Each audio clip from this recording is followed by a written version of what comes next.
government that is ethical, responsive, and worthy of the people's trust. Let me be clear. This document is not a ceremonial one. It is a living and enforceable framework that outlines what is expected of every individual appointed under this administration. Though the document often uses the term minister, it applies broadly to deputy ministers as well, to presidential staffers, to chief executive officers and their deputies, to members of the Council of State, to board members, and other political appointees within the executive arm of government. And I include myself. It applies to my vice president, myself, the president, the chief of staff, the executive secretary, all advisors. All of us are bound by this code of conduct. This is a government of shared responsibility, and there will be no sacred cows. Why do we need a code of conduct? Because we must build a new political culture, one that is rooted in transparency, humility, and ethical leadership. Ghanaians deserve leaders who serve with honor and put the public interest ahead of their personal gain. This code is designed to guide our actions and decision-making and to make clear the consequences that will happen when we fall short. Now let me highlight a few key principles and provisions of the code.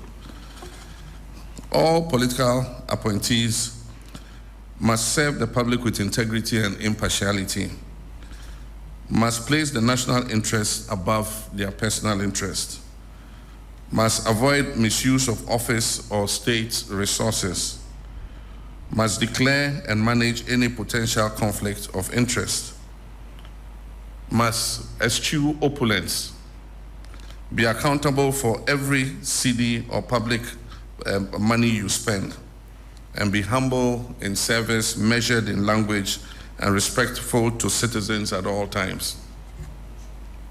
You are not in office to wield power. You are here to serve the people of Ghana. The second is conflict of interest. Any situation that creates a conflict between your personal interest and your official duties must be avoided or disclosed. This includes holding stakes in companies that deal with government or with your ministries, using insider knowledge for your personal benefit, awarding contracts to entities that are connected to yourself or your close family. If you're a dormant partner in any business engaging with the government, even outside your ministry, you must disclose it in writing to this office. Not through a telephone call, not through a relative. You must submit an official declaration. Failure to do so will result in disciplinary action. Number 3, interest of friends and family. Public perception matters. You must avoid making decisions that benefit your relatives or your close friends. You must not recommend them for contracts or appointments. If your actions give even the appearance of bias, you compromise the integrity of your office. Number 4, gifts and hampers. We all know our cultural fondness for gifts, but we must now draw a clear line between appreciation and influence. Appointees are prohibited from accepting gifts or favors, especially from companies or individuals with interest in governmental decisions. If a gift is received during an official engagement and its estimated value exceeds 20,000 Ghana cedis, it must be declared. And upon leaving office, the gift must be surrendered unless expressly permitted to retain it by the president. As for hampers and gift items, no government funds, including internally generated funds, are to be used to purchase or distribute hampers. The only exception is modest gifts to staff as a reward for excellence or retirement. For government entities that must distribute hampers or gifts as part of their corporate commercial policy, express permission for the budgeted expenditure must be received from the Office of the Chief of Staff. Ministerial travel. All official or unofficial travel outside Ghana must receive and the word is prior approval from the Chief of Staff's office. And after each official trip, a report must be submitted on the trip, and any impressed retired within 14 days after your return. Where government is footing the bill, the trip must be necessary, it must be budgeted for, and aligned with national priorities. Retroactive approvals will no longer be entertained. Prohibition on purchasing state assets. No political appointee under this administration is permitted to purchase state assets, whether land, vehicles, shares, or buildings, directly or indirectly. If you attempt to do so and you are found out, your appointment will be terminated. We are here to protect the national interest, not to help ourselves to the national purse. Sanctions for violation. The code sets out consequences for breach, public apology, from public apology to reprimand, to suspension, to resignation, or ultimately termination. Let me assure you that these sanctions are not cosmetic, they'll be enforced. And I will not hesitate to act firmly and decisively, no matter who is involved.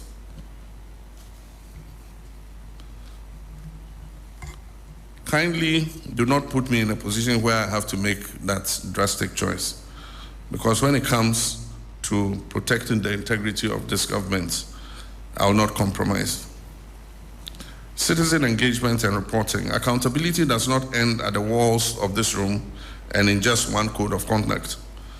I invite the citizens of Ghana to play a role in monitoring compliance of this code. A portal will be created for the public to report suspected breaches with guarantees of confidentiality and impartial investigation. Ladies and gentlemen, what we launched today is more than a code. It is a declaration of intent. It is the foundation of a new ethos in public service, one that values ethics over expediency, duty over indulgence, country over self. We're here to serve and will serve with honor. On the 18th February 2025, I set a deadline of 31st March 2025 for all appointees who are taking office or being nominated at the time to declare their assets. An update provided by the Auditor General to my office indicates that some of you failed to meet that deadline. For all those who are appointed or nominated before 31st March 2025 and failed to meet the deadline, you are to forfeit 3 months of salary to be donated to the Ghana Medical Trust Fund, named after me, Mahama Cares. In addition to 1 month's salary that I've asked all appointees to donate to the Mahama Cares Trust Fund. So it means that those who omitted to declare your assets by the date, you are paying 4 months' salary to Mahama Cares. However, if by close of day Wednesday, 7th May 2025, any of you still fails to declare your assets, count yourself automatically dismissed. The assets declaration regime is an important mechanism to check corruption and abuse of office, and it must be respected by all. My brothers and sisters, this is a very strict code, I must admit. But if we abide by this code, it will restore the faith of our people in our democracy. Strict compliance with this code will restore confidence in the political elite and help to consolidate our democracy. And so I expect all of you to do your best to abide by the code. Let us walk this path together with discipline, with humility, and with an unyielding commitment to the people of Ghana. Go ye forth and comply. I thank you, and may God bless us all. That's the President of the Republic, John Dramani Mahama, yesterday at the Jubilee House, or shall I say the Flagstaff House, announcing the code of conduct for the his appointees. Let's take a look at the excerpt, Helen. You would have to guide us through that. Most certainly. What do we have? What are the key highlights? This a little bit behind for me. Fantastic. These are except another word I have trouble Relax. pronouncing. Like, the other Susceptibility. one. Susceptible. Except from Mahama's code of conduct. Let's get that out of the way first. Except. Yeah, and then Susceptibility. susceptible. Susceptible. We'll do the Jamaican version of the show next week. Let's get into the meat of the matter. Okay, so all political appointees must serve the Republic with integrity and impartiality, must place the national interest above their personal interest, must avoid misuse of public or state resources, must declare and manage any potential conflict of interest, must eschew opulence, be accountable for every cedi or public money you spend, and be humble in service, measured in language, and respectful to citizens at all Measured in language. times. See, humility. You must be measured in your language. Yes. You must be humble. Humble and respectful to all citizens. No, but knowing the politics of this country, we cannot say because they are supposed to be measured in language and be humble. We throw any and everything at them. Yeah. Slap them anyhow. Expect them to keep quiet. And expect the Context person will to keep always be quiet. key. Context will always Ghana be politics, key. you know context. Context will be key. What you're saying is true, but if it's the hazard of the job, they should do it. Crosby, so because you are CEO that's not what I'm of saying. NPA, No, that's not what Crosby, I'm saying. so that somebody what you're saying is with true. a 50 pesos data will just go and write I get anything it. about you or call into a radio station and say Very- anything very- about Charlie, you. you're even stretching it. Crosby, because you're a journalist, somebody look at you and say, you come on, journalist. I get it. You see that, I which get is that something too. we face on a We daily face it, basis. But because it is what I do, I should be able to deal with it. Are you come on? I may not be like that. No, I don't, I'm asking you now. I'm not a common person. That's this appointee who is in government because of the position he occupies. It comes with it. It comes with the terrain. You should be willing and able to deal No, with that. Else, Crosby. I'm not see, saying. Since you listen, Crosby, I'm no, not saying I won't listen to you. make your I'm saying that the fact that the man has been appointed Attorney General and Minister of Justice does not mean that you go on Facebook and go and write bare insults Okay, I agree. about the person. I agree. And you expect the person in the name of a certain phrasing in a code of conduct that says he has to be humble, he has to speak properly to the people, then he's supposed to just fold his arm. Come on. Listen, we are finished saying what you're on. So I agree with what you're saying. It is true. Thank you for agreeing. You should not, because he's like that, because he's occupying that office, you should not go and attack him like that. Yes. However, because he's occupying that office and it is part of the job, it is a not hazard. part of the job. Listen. It is a hazard of the office that he occupies now. He should be emotionally aware. Who made it a hazard? John, we know the context. No. You see, we should not. You see, and that's the context I'm trying to discourage. If No. you say what you're saying, then Crosby, it means that Crosby, it means Crosby, that if we- the- we Crosby, if the minister is if you attacking- disagree with a public officer. Since allow him. Allow him. Let So him die based on before what you you're bury him. saying, if anybody is attacked in that sense, then the person should come guns blazing out, insult the person back. Is that what you're trying to say? No. Is that what you are trying to say? What I am saying is, Is that your suggestion? what I am saying is, you will disagree with public officers. Yes. Some of them will come and speak nya. I Some know. of them will misconduct themselves. Yes. But even in that, in putting it to them as public officers, there is always a better way of So saying you it. don't put it to them in a better way. What should be the response of the public officer? But you see, Crosby. That is my point. I will also deal with Crosby. Crosby. You see, I don't think we should normalize and We shouldn't. institutionalize people Insults. taking others for granted. That's true. We I've all always agree come to the point that 100%. we can disagree without being disagreeable. Yes. And me, if you come at me with force A, I'll come at you with force A. I don't. You are not government official. No. That's why I'm You're not not- serving in. No. You're not representing In the fact, government. Yeah, it's but even but I'm saying it's that actually even more in his case that he should be more emotionally aware. And the thing we keep talking about, emotional intelligence, it is something that all public officials, in fact, all people in the service industry, going beyond public officials, people like cars, people in restaurants, people in everywhere that you interface with people, you should be emotionally intelligent. Emotional intelligence doesn't mean taking rubbish from people. No, You it see, doesn't you mean see, that. look, on And that's the point a I'm normal making. scale, Dr. Dominic Ayine, for example, and he's the example in recent time. Look, he's the law lecturer's law lecturer. Yes, This the guy, lawyer's lawyer. a lawyer's lawyer. This look, his pedigree and his integrity, experience, everything, you can't beat It's it. not in question, right?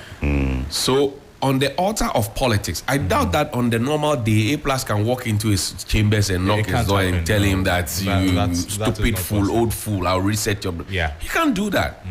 But on the altar of politics, he thinks that, well, there's a certain followership. And so he must try and delight. Eventually, he has come to apologize. But to what end? You get the point. So based on that, So there are people that you cannot, on a normal basis, you cannot even stand and talk to them in that even manner. when you're talking to them on phone, you can't even talk. Look, the way people you come at us on social media. There was a case in point. I went to an event at a Coca-Cola event at Polo Ground. Somebody who's been blah, blah, blah, saw me say, "Oh, can I have a photo?" Then when I was leaving, I was so nice. I didn't even realize it was him. When I was leaving, he said, "Oh, I want to apologize." I said, "For what?" He said, "Oh, I'm the one who has been said." I said, "It's on to you." Then I left him. So that's You the get the I'm point. making. I shouldn't have at that point said, See how you reacted to Right. that, and then we've been to places where And see somebody the has. basis of his reaction. He said he didn't even know it was the person. Yeah. That's So the fair. question is, would his reaction So, have been different if he knew let's use the who the Dr. person Ines. was? Let's use the Dr. Ines case for instance. When if I A+ had known, came at hold him, on, if I had known him, the photo wouldn't have happened. You would have refused. Which is well within your No, rights. and I wouldn't do that with a lot of drama. I'll just say no. I don't want to have a photo with So, him. That's it. sisters, You the get A+ the point. I get the coming point. at Dr. Ayine, the reaction of Dr. Ayine when the allegations were made, was it, in your opinion, was it befitting of him? As in, was it good? Was it good enough? That's what I'm asking. No, it wasn't. And I think I already said, I made that comment on the show that given who the AG is and given the office he occupies, yes. he could have handled it in a different and a better way. Indeed, in that same press conference, the AG had said that in the coming weeks, given what is before him, if anybody knows A+, go and ask him to start answering questions before he comes for See him. the response that he gave that you said he could have handled it in a better. Imagine he had gone also attacking A+, because A+ has called him, pardon my language, a stupid fool. He had gone to also repeat similar words to A+, because you say that he should not sacrifice, what did you say? He should not sacrifice that office. You understand that what I'm trying to say? If the he point I'm had making done it probably- like that, I'm sure we're on the same page here, because you are a government appointee, you are a government official, civil servant, public servant, whichever way you find yourself. Based on where you're working, what you are doing, you should have some levels of emotional intelligence to deal with these attacks when they come. You can't stop them. In the same way that you can't stop them, we should not encourage the attacks. But if the attacks come, the reaction is I think entirely I'm more up to inclined to side with Crosby, having listened to all three gentlemen. Listen, You the haven't finished Constitution is supreme. We all have freedom of speech, Right. But that doesn't also mean that the freedom of speech is without consequences. Yeah, We know sure. that if it comes to defamation and the like, 100%. you can have some serious consequences. Right. However, I do think that officialdom need to have thick skin and thin ego. part of the Thick thing. skin and thin ego. What have I not heard? If I don't have a good Let me day stop on you air, there. bear You with me, have the please. benefits of experiencing two different jurisdictions. Fair. In the UK politics, you have lived there, you have worked there. Right.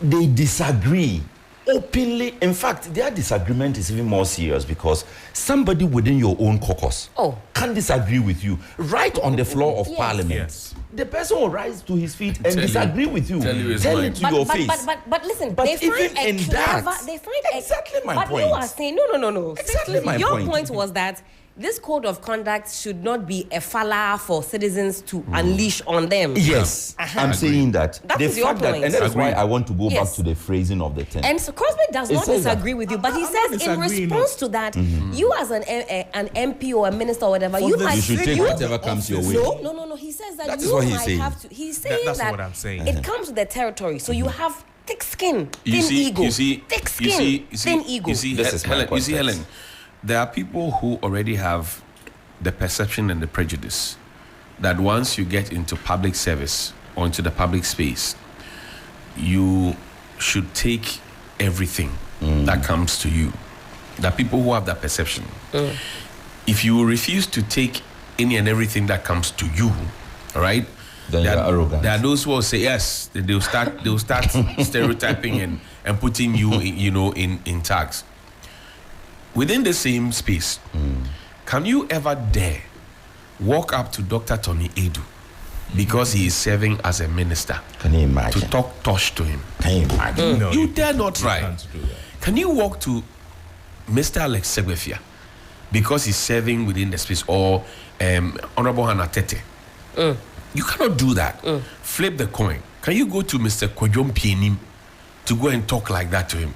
Who are you? Can you do that? That's not the point. Because These are people that even when Because- you are talking to them on the phone, Because- your Yeah, so comportment. we- and your- we- No, we no, are- hold on, we are hold on on, the hold on. same I want to page. finish my We are on point. the same Because page. because No, Helen, we are not. people, We are. We are. We are. no, actually. no, We relax. are- we are People- actually. because people. We don't disagree with you. Can I- We're saying can I- that can I finish my even point? if they can The go to recipient of the the recipients, insult. we're saying that, we say don't dare, but in the face that you are dead, how do you respond? Oh, what you're Exactly. saying, we agree with you. You dare not go to a plane. We agree perfectly. And I'm oh. saying that. I'm saying that. Uh-huh.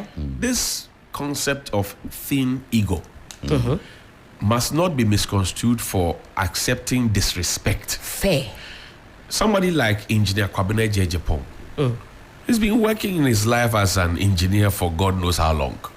He talks about when he got his own Mercedes, built his own house, and all of that. Like the account say, Wabone bra, before he came to join this thing called politics.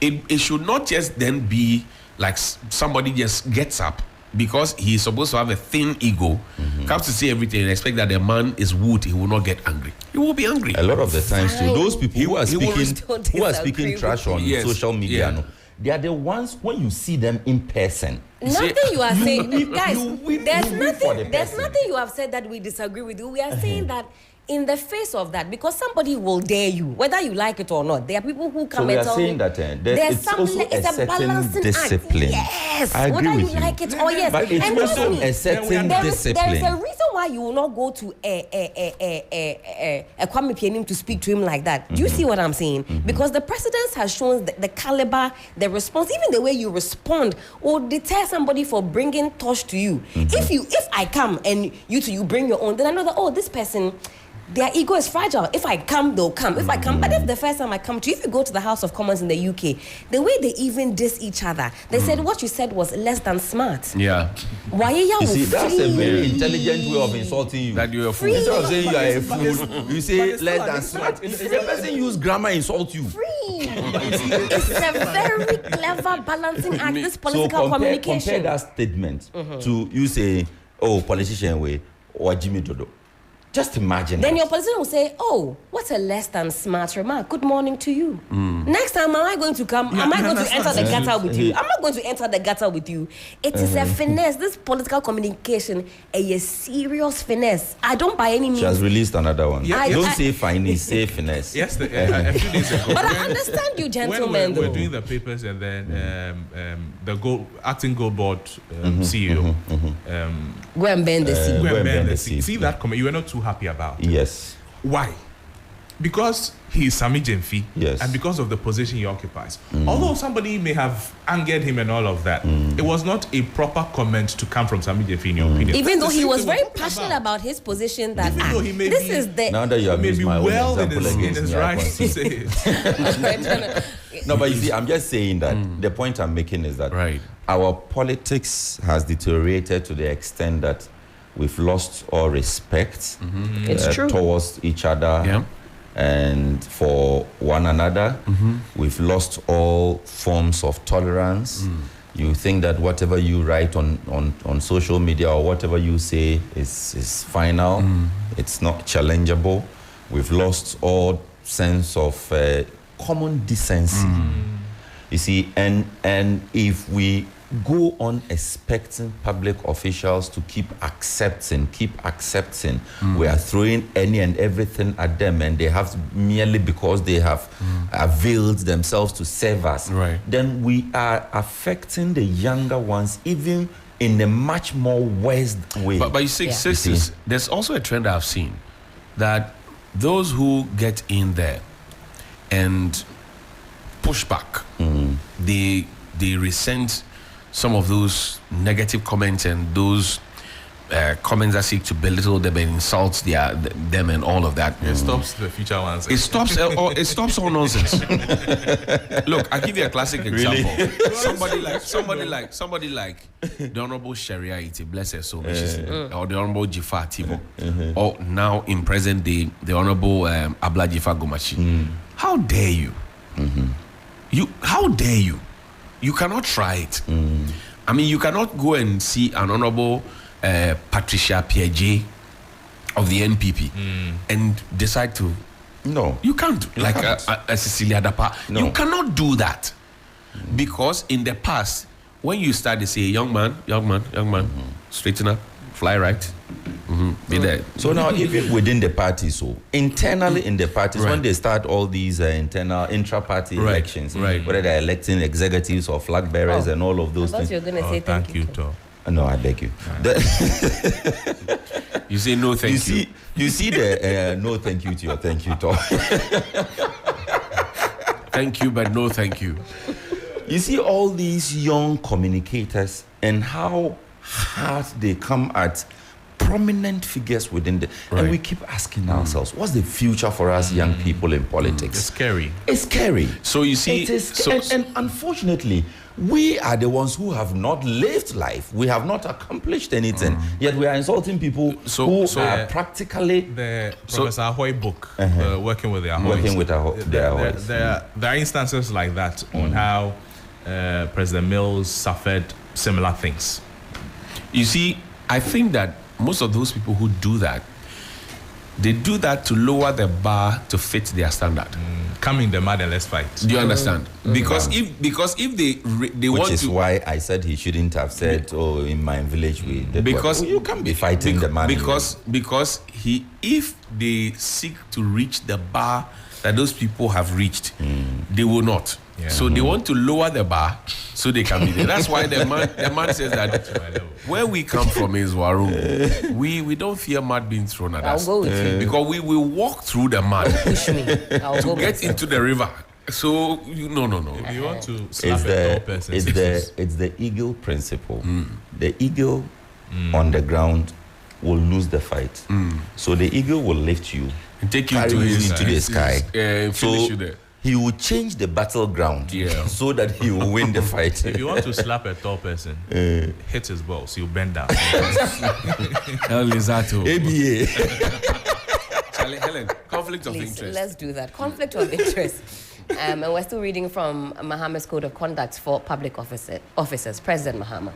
Now, any situation that creates a conflict between your personal interest and your office official duties must be avoided or disclosed. Now, this includes holding stakes in companies that deal with government or with your ministries, using insider knowledge for your personal benefit, awarding contracts to entities that are connected to yourself or your close family. This is very sweet.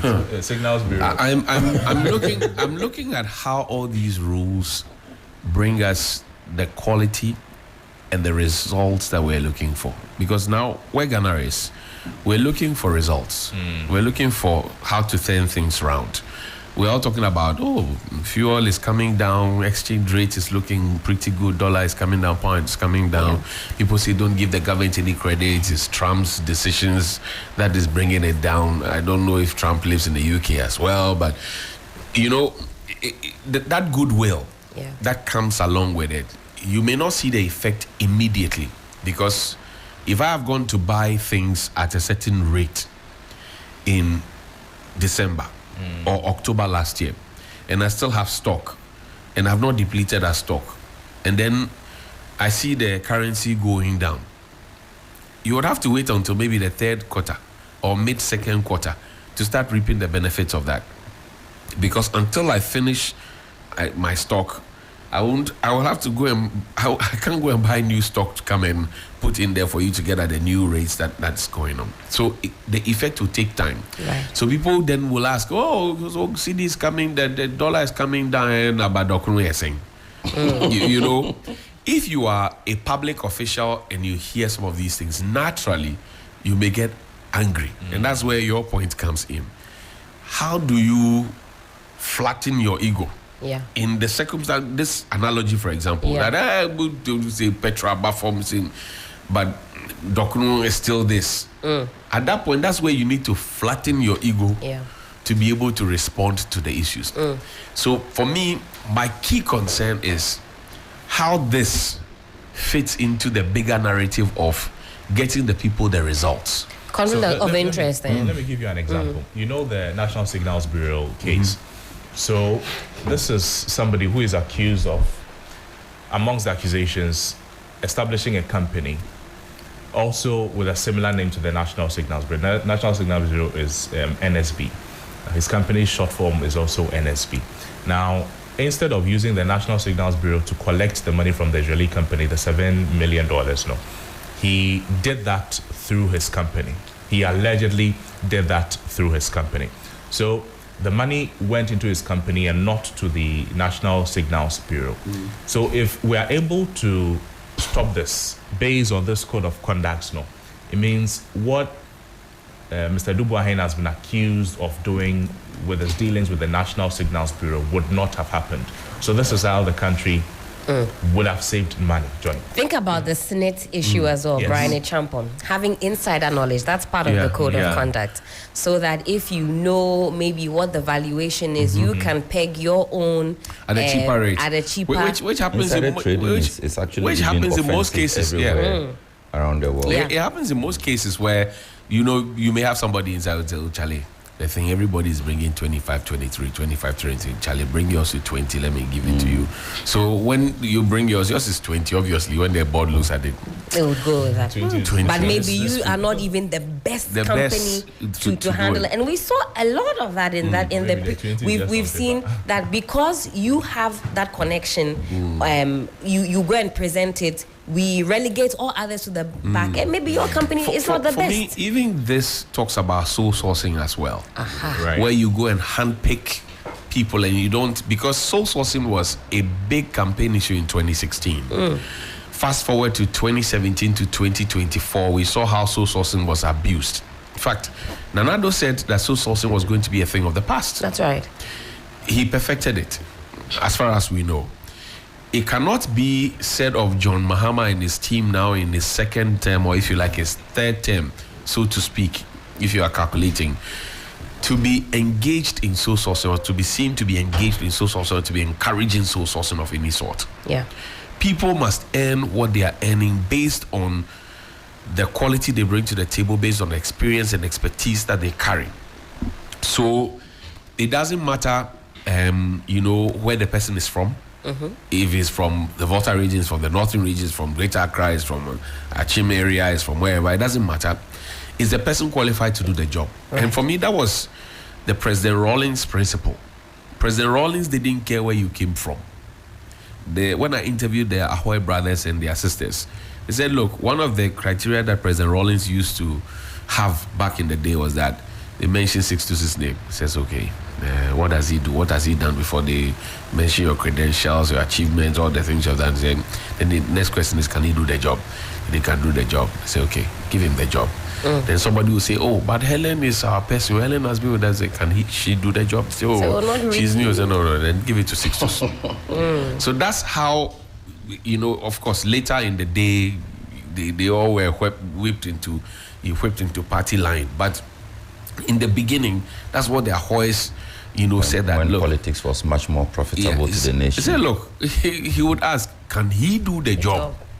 If he can do the job, give him the job to do. We need to get back to that point in our body politics where it is not just about winner takes all, but it is about who can deliver the public good for the people. And I'm happy to be seeing people being reassigned, people being sacked, even within this short period. They sacked somebody already. Yeah, Naka boss, I think he's been sacked. Yeah. Then the gentleman at reassign all of them. the gentleman at Tor. No, Naka boss there is there. Tor to Yoko reassigned. Tor reassigned to ECG, right? Go and find a desk. Ministry, yes. And they go and find a table and sit down nicely. And No. They go advise.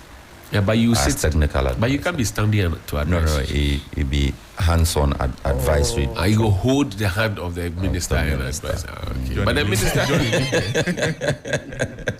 Charlie, but conflict of interest is an important matter everywhere in the world.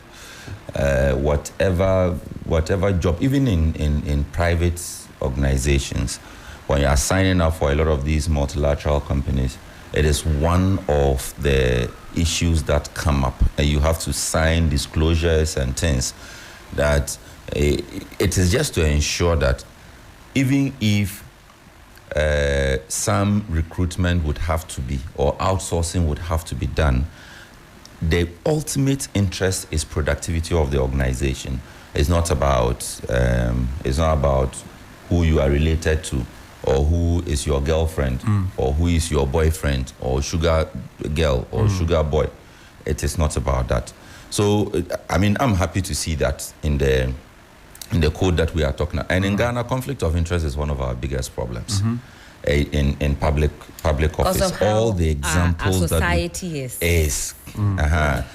Somebody wins election as member of parliament, immediately you get to the office now. Immediately is the auntie and the uncle and the nieces who are managing the office of the member of parliament. You see, those are things we don't pay attention. They should be like Cecilia Dapa. You go and pick people who are not your relatives come and help you to work. You understand? It helps. I understand. I agree with you. It helps because this family and friends thing, it's a very tricky area. There's also another school of thought that says that Helen is related to Sixtus, and then they're also related to Crosby. Helen is appointed CEO of some. You have the requisite qualification to be legal advisor to Helen or to the institution. If Helen brings you in, will she have committed conflict of interest even though you are qualified for the job? Or should you not have a job because you are a relative? I am asking. No, I've asked my question. So in response to your question, I'm also asking. Was I the only one available for the job? Maybe you were the best one. With the requisite qualification? You were close enough. Was there a competitive process opened for that recruitment? Or Helen just say, Charlie, come to my office? So there was a competitive process. Or maybe I sat and I said, no, this job, hey, my cousin, the whole world. the whole. He's the best guy. I know the guy. If there was a competitive process, yes. And in all of these recruitments, there's always a laid down procedure. Yeah. So if there was a competitive process, I went through that process. I beat people. There's records to show that I beat people to get the job. Then what? But what if I sit in my office and I say that no, in the cousin discharge can do it. of my duties as legal advisor to Helen, am I looking for the loopholes to justify what Helen is doing? And these will always show in the memos that are served. Or I am actually advising Helen in the ultimate interest of the organization. I so the paper trail will show that as legal advisor, even though Helen is my sister, you are not my sister. You're still going by the book. I'm still going by. I'm advising her ethically, holding myself to all the standards. I have a question though, Sixtus. Is it enough for me to say though that no, when I sit down and without any competitive process, I know in my heart of hearts that as for this, my cousin Sixtus, the whole world, nobody can. When it comes to accounting, nobody can fit. I thought you were even going to use trust issues. You know, these days, what we do in public offices, we say that, Charlie, I don't trust. They'll come and see my things. So you come and bring my person, so that so it's become like I can trust you. You are the only one I can trust. You see that thing? That sounds as though we are operating in a country full of snakes. Everybody's But that is what is untrustworthy. happening. In Mr. Mohammed's the code of conduct we just read, there was the Gifts bit and about- hampers. Just a minute about disclosing. So what I want to ask is disclosing it enough? Or- That what? So if there's a potential conflict of interest, then I disclose to maybe the board. There's potential conflict of interest. Disclosing it, will it be enough, or there should be like a blanket stop? Why should we even have a conflict of interest conversation? No, sometimes it may arise. When you are dealing with technical expertise, That's right. it may arise. Those situations also exist.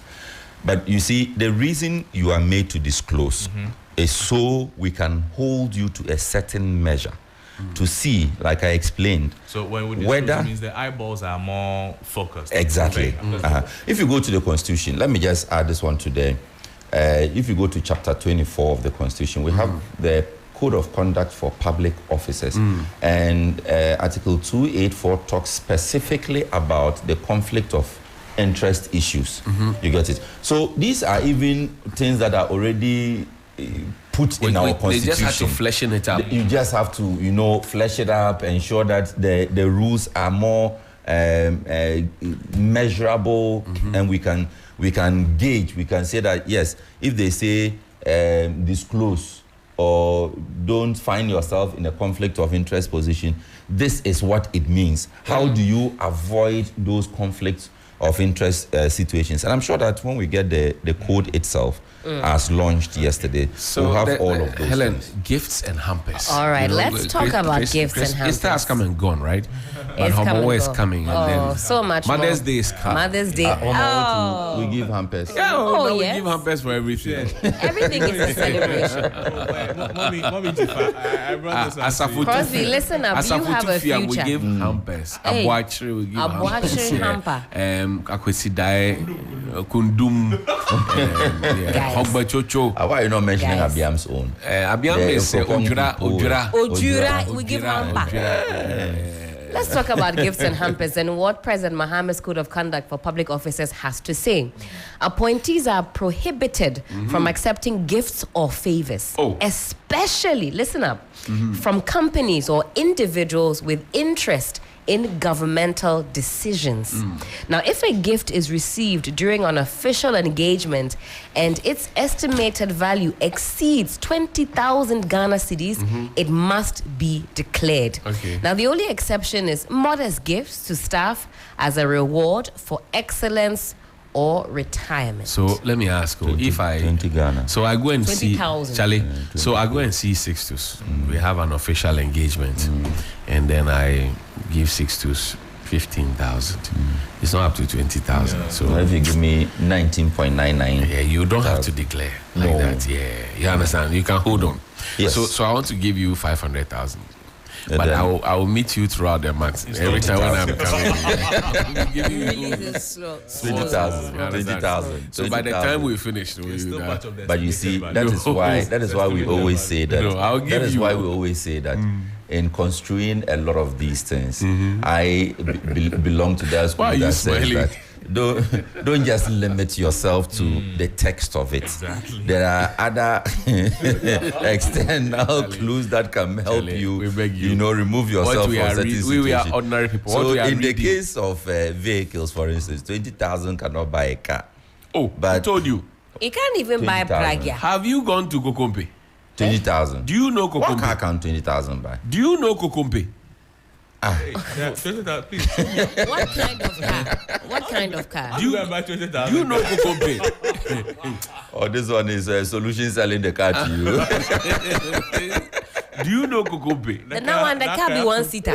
Is it? The car be one seater. Even one seater car be more Charlie, expensive part. Charlie, people they do things for these countries. And I agree with 20,000. I agree with Sixtus. In all of this, we also use common sense to add on to the Yeah. code of conduct, so that if, as a politician, you are collecting 50,000, 18,000, we have we seen see you. that We have every seen you. month 20,000 comes from a Or certain 18,000. account. No, it doesn't Every come from month. one source. Use the fuel coupons as well. It does not always come as money. Pack plenty fuel coupons that come and give to you. You think it's GTP clock? You collect some before? My capacity has a one. Now, there's something interesting about ministerial travel, and it says. No, but Helen, I'm sorry. Let me just Sure. add that the 20,000 we see there, it also conforms to international standards. Please, let's see the 20,000 a minimum. Yes, there's a minimum or a threshold beyond which you have to disclose. Right. Yes, and it applies. These are standardized codes across the world. What is a modest gift? What is what? A modest gift. Well, It depends on who is receiving it. That's very true. It depends No, on but you cannot tell me that a Benz is a modest gift. It depends on Well, who. if- It depends on who is receiving it. You can't tell me that a If I V8. already have five You can't Benz, tell me that a That- V8. that- Six to. If you come to my home, I have a Lambo. I have a name the cars. I have sensitive ones. I have Escalade. I I have don't Rolls like that. You Royce. have a Civic. What's I your have, problem? I have Rolls Royce. I have all these things. Ferrari. Yeah, and then you come and give me some Mercedes Benz, not even a Maybach. Come and give me Bradley. I'll look at you and this is very modest. This is a modest gift. In It the is? context. I'll In the call context. Atongo my gate man. Atongo come. This your uncle is probably You the. didn't use 6 weeks. There are some things you receive. You Can you give have them it? You can daily. use it to buy their pet food. You understand? Use it as your pet Well, food. for me, nothing Helen is. just said something. Somebody That- like me, anything you give me has to be scrutinized because Charlie, we don't get. Please, I'm looking for a modest gift. Look, modest gift. Don't worry, I'll give you mine. Those of us who I'll are give you my Efo Civic, Jakbasu, okay? good morning. We are looking for modest gifts. I'll this gift you morning. my Civic, okay? This one. Nonsense.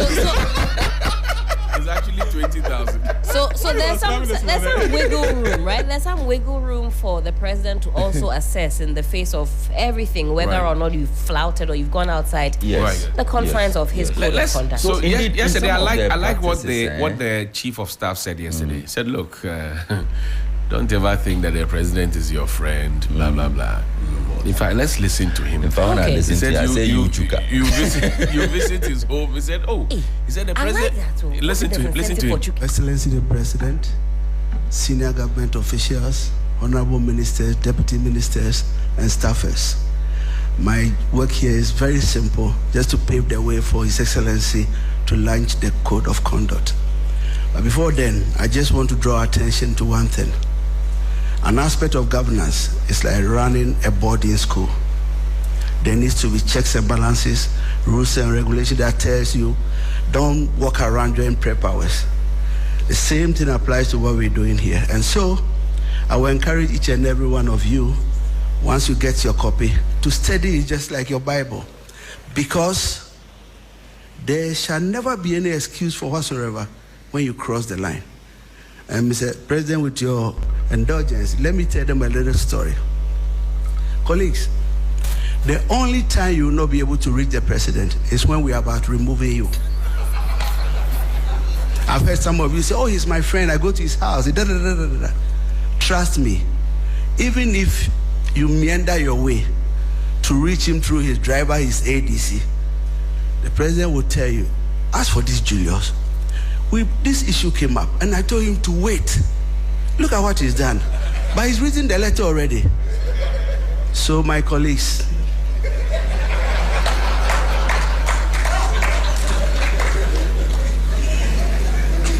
please, I wish we are never going to have that bad experience for removing any one of you.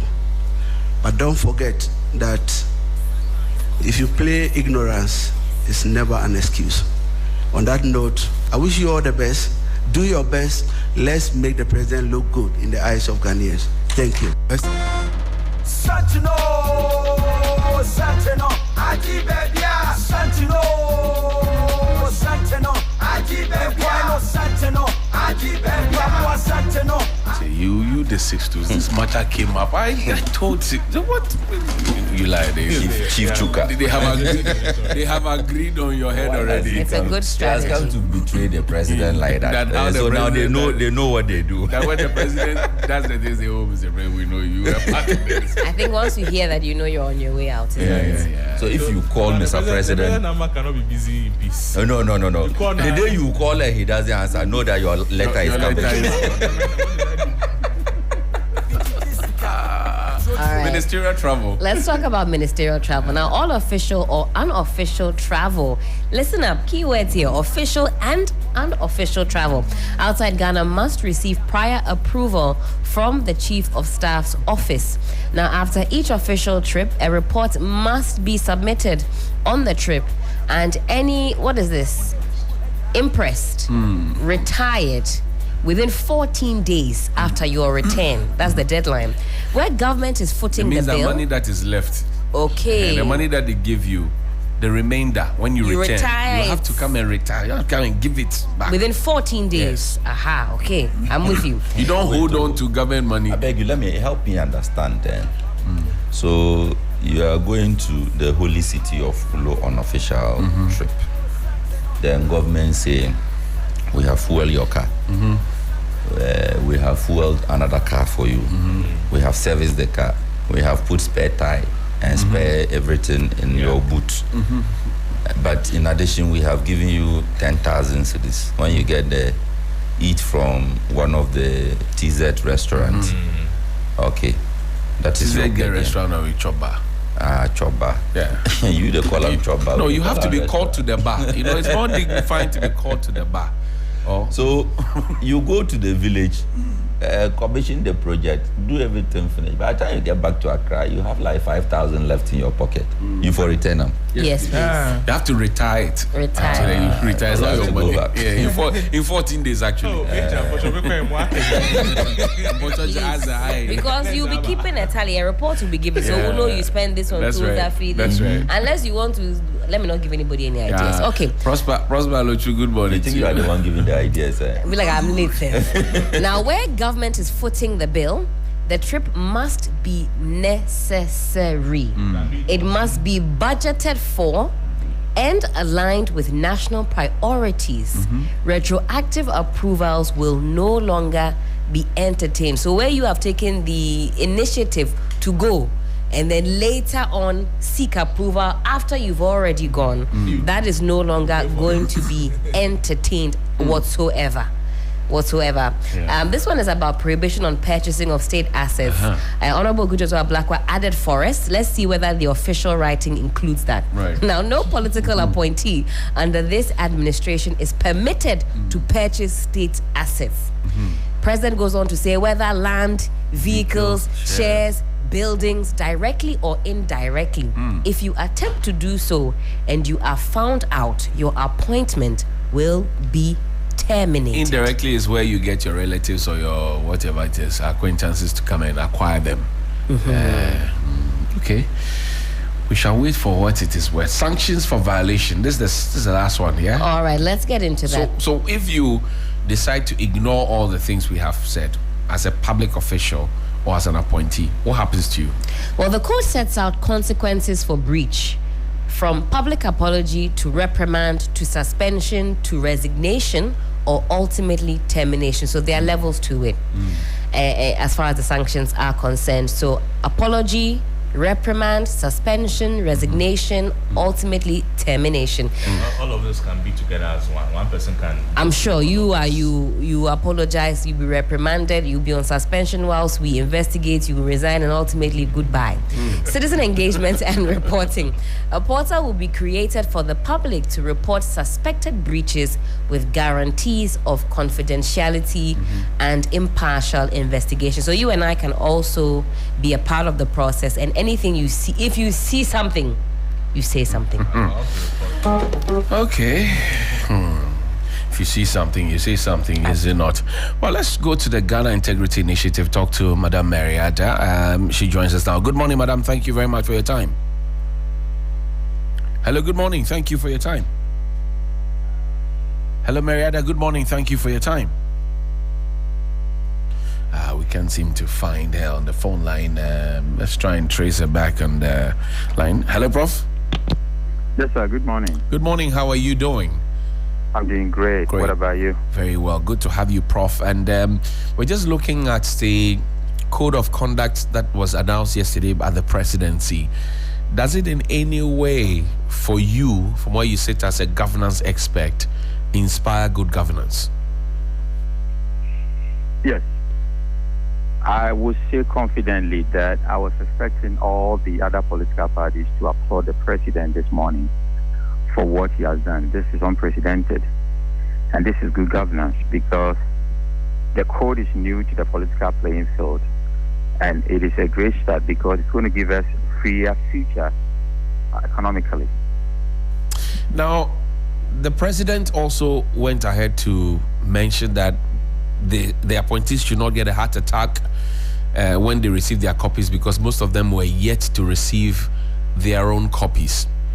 But within the period, given the pressure on the job that they have to perform and also the expectation of the public, would they have time to really go through this code of conduct to stick by it word for word? Well, every country has a constitution. And without a constitution, there's no country. The same way as every organization also have policies and procedures that you have to follow. You sign to it before even you are hired. And I think moving forward, all appointees will sign to this. They will read and sign. The same way as when we are doing matriculation, the rules and regulations of the universities, you read them, and as we swear you into the university, you sign. That means once you append your signature, it means everything in there binds on you. So it is not about being busy or not. This is the guidance of the job that you've been appointed to do. And you have to go by the dictates of those guidance. Hold on, Prof, for me. Let me connect with Madam Mariada of Ghana Integrity Initiative. Thank you, ma'am, for your time. Good morning. Good morning to you and good morning to your listeners. Great. Good morning to Prof. Great. Let's begin and ask you if this really, for you, stems up and stops the corruption and brings back the integrity conversation right to the front burner. Does this code of conduct do that for you? Not necessarily, but it is a good marker that we want to follow due process. And I say not necessarily because a code of conduct should be one of the administrative things that every institution should have to regulate behavior of its staff. And it's not novel because this same president had one in the past for his time. All agencies of state are supposed to have codes of conduct for their staff. But it has become a point of discussion, a point of reference today because we do not see much action paid when it comes to the issues around the conduct of public officers.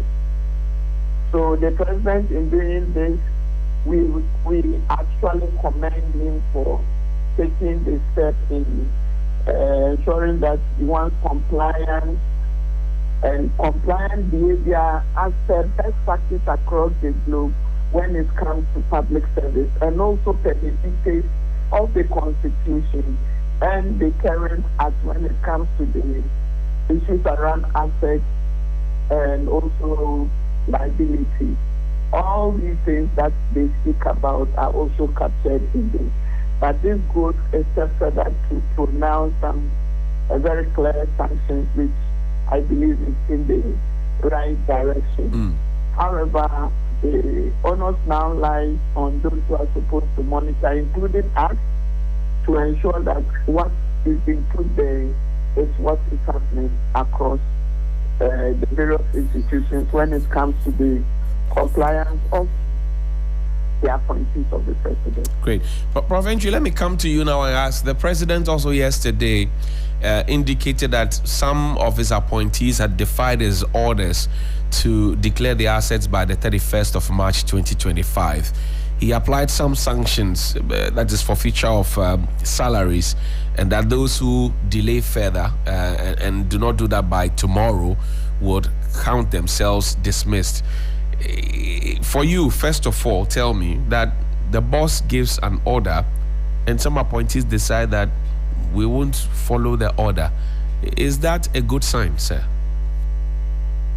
That is not a good sign. I think the president, the deadline that he gave, if you look at the media landscape, it seems, and I'm using that word with care, that some of them, we heard about 55 defaulted in declaring their assets. And they might have got their reasons for doing so, because the declaration of the assets, you have to go through filling a form and then attaching documents to support your claim of the assets you have and then the liabilities you also have. You need, if it's a land, you need indentures, copies of that. If it is a copyright that you have, you need copies. So it might mean that you might have to go back to your village or other place that you come from. You might not come from Accra to get some of these documents with you. So it takes some time. And I'm glad that the president did not punish all of them, but in a lump sum, but decided that there's a deadline of tomorrow by the close of the day. You have everything to do to make sure that you do that. And then there's a sanction that you will lose 3 months of a salary and an additional 1 month for Mahama care. That's right. So that punishment is deterrent enough to warn you, because I think in leadership sometimes you need to warn the people. And I've seen what he's trying to do, that there will be sanctions for not going to the dictates of the code of conduct. Right. Let me state emphatically that a constitution is also a code of conduct for citizens everywhere in the world. But because Madam came in, let me talk a little bit about integrity. Great. Integrity and responsibility is restored in this code as a moral compass. So when we act with integrity, we harmonize our behavior to conform to universal human principles. And we act in line with our principles and beliefs. So if we lack integrity, by definition, we lack moral intelligence. Ms. Ada, let me come to you and then ask you. So, issues about gifts and hampers, issues about official and non-official travels, issues about conflict of interest are all captured there in the code of conduct. But these are things that we have lived with over and over the years. Some would ask, will it be easy to wipe them all off with just some booklet called Code of Conduct? Certainly not. But it is one of the things we need to begin to also think and reflect over.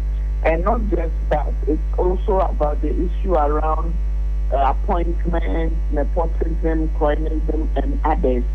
That is also embedded within this code of conduct, which we need to pay attention to.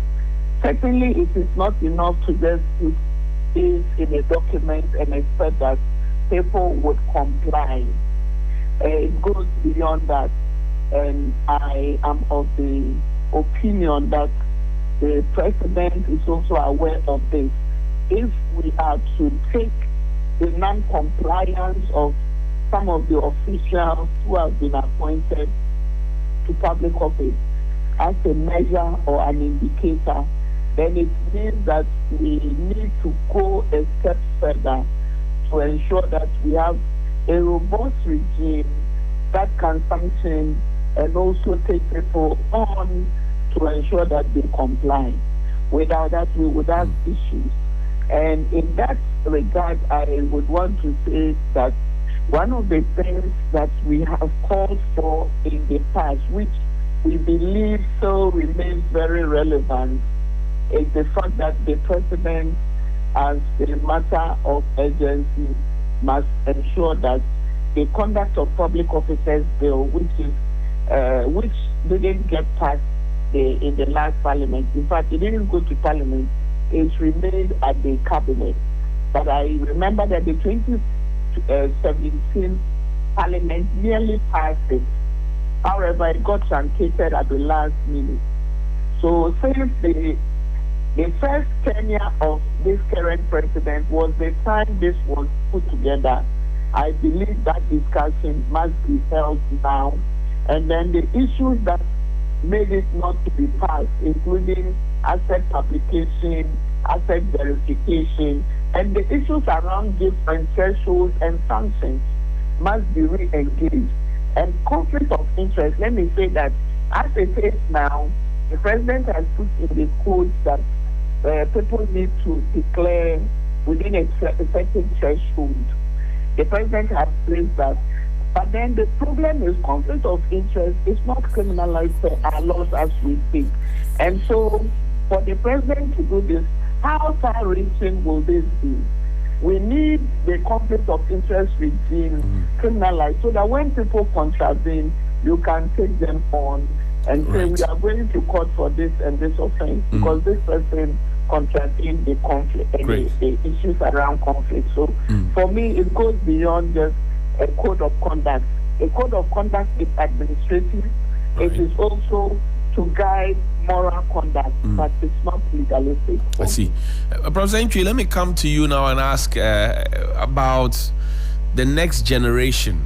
We are now dealing with the current generation, the ones ahead.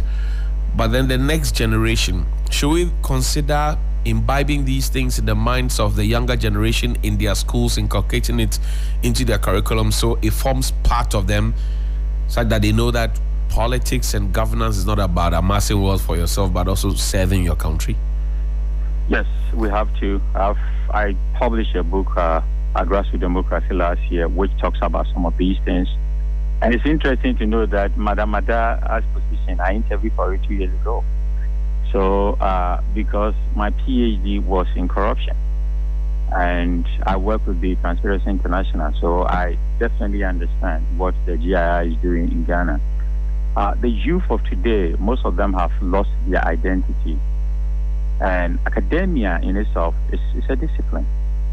So you cannot be an indisciplined person and then go through a course and then pass. So we have to catch them young and then imbibe in them these tenets of good behaviors and ethics, integrity, moral compass, because those are very important. I have to put on record that morality is higher on the pegs than the law. And most people are not aware of that. We have some places in the advanced world where small towns that the police walk around, lazing around because they can't apprehend anybody, because everybody is obeying the law. Everybody goes by the details of the law. Then they don't have to put anybody in jail. But when you go beyond the bar or below the bar of the law, then you go to jail. The youth of today, because we don't have any values that we espouse as a people, they are not learning values from the older generation. Let me put it that way. Let me give two examples. If you have a Abuache, which is a nice culture, and the president talk about culture, and we go to the bush to get a deer. In the advanced world, deers are walking free right, at on your the compound. streets, So and that is not a big deal. But here we have to go to the bush to catch a deer, and once we catch a deer, it means we are going to have bounty harvest that year. What are the values that we are teaching the youth? So the youth are not seeing some values in our tradition. If you are a king and you have to sit in the palanquin, and the youth will have to walk barefooted and carry you on their shoulders, what is the value that you are teaching them? So we need to go back to the roots of our culture. I come from a royal family, right, and I can visit my uncle and he would tell me that Kwame came here, but he didn't come here. And I asked him why. He said, you don't come to the king empty-handed. You have to come with something. right. So we have a culture of gift giving, which means that you don't go to the chiefs and the elders empty-handed. You give a gift. But gift giving should not become gift demanding. So if you look at our public service, we have gift demanding. Every public service, everybody organized for you, you have to give them something. And they demand it. If you don't give it freely, they demand it, which shouldn't be the case. Right. So the UK have made a law, what they call they have the gift taxes that you have to pay. So if you are giving a gift, you pay taxes. We have similar laws here as well, gift tax laws. Yes. We have some countries that when you are giving a gift more than $100, you declare it to your supervisor. Even in US, if you are a president and you are giving a gift that costs more than $1,400, you have to pay the additional money to own it. They did it to Obama. So Obama went to Argentina with his family. Lionel Messi signed his shirt, Argentina shirt, and gave it to him, but it cost more than the $1,400. So Obama decided to donate that money into the presidential, the presidential museum. Right. But if you look at George Bush, he was given a shotgun, he liked it, and he paid the additional money of the cost of that gun to have it. So I'm glad the president is saying that it binds on the president, the vice president, and all appointees. And that means he's modeling the way. Right. He's also making all Ghanaians whistleblowers, because he's saying that there's a portal that you can go and report. So we have to watch the gift giver and then the gift receiver, making sure that they are all held accountable. Great. Professor Enoch Owusu-Ntwi, thank you very much indeed for your time. The name is Opoku Ntwi, Enoch Opoku Ntwi. Opoku Ntwi, apologies for that, sir. Thank you so much for joining us and spending your morning with us. Thank you. Have a great day. Great. Mary, you have the closing thoughts. Now, you look at gift giving and they say the estimated value of whatever gifts or hamper is received should not be more than 20,000, should be declared. So if I come to Mary and we have a conversation and I give her 19,000, it means that you're well within the threshold not to necessarily declare. Does that sound right to you? For me, no. And I say so based on incomes and also on the living standards of the people. A majority of the citizens of this country do not receive 5,000 a month. And that's people in high status, and maybe the middle class, let me say. Not many people get 5,000 to take home in a month. The teachers, the nurses, some of us who are in civil society, we don't get that much. And so putting a threshold of 20,000 as a benchmark for disclosure, for me, I believe it's too high. We should perhaps go to 10,000. And maybe the ministers would get gifts, or perhaps we are saying that what gifts they receive should be high to be able to influence them. But then let us also look at what happens within other jurisdictions. In some institutions, it's $200. And so can't we do that? Perhaps at the most 10,000, because you never know. The person who is giving you that 20,000 may not have it. He's also got somewhere to look for it. So for me, it's not here and there to put it at 20,000. That's high for our state, the state within which we operate. And so we need to revisit that. But just as it is, the president has decided, and I believe that we need to revisit that discussion, because that's a very high. And just like you said, if I give you 19,900, it means you are within the threshold, right. So you do not have to declare. What about the gift tax? What about other components of it that we need to interrogate? So we need to. It's a good thing that this is happening, but we need to interrogate it further. Thank you. And also then put it into the conduct of public officers. Thank you very much, Madam Mariada, Executive Director of Ghana Integrity Initiative. We're grateful that you spent your morning with us. Thank you very much, Johnny, for having me. Grateful. And it's some 29 minutes after 9 here on Sunrise on 3FM 92.7. Whatever you do, Ellen, God, see you.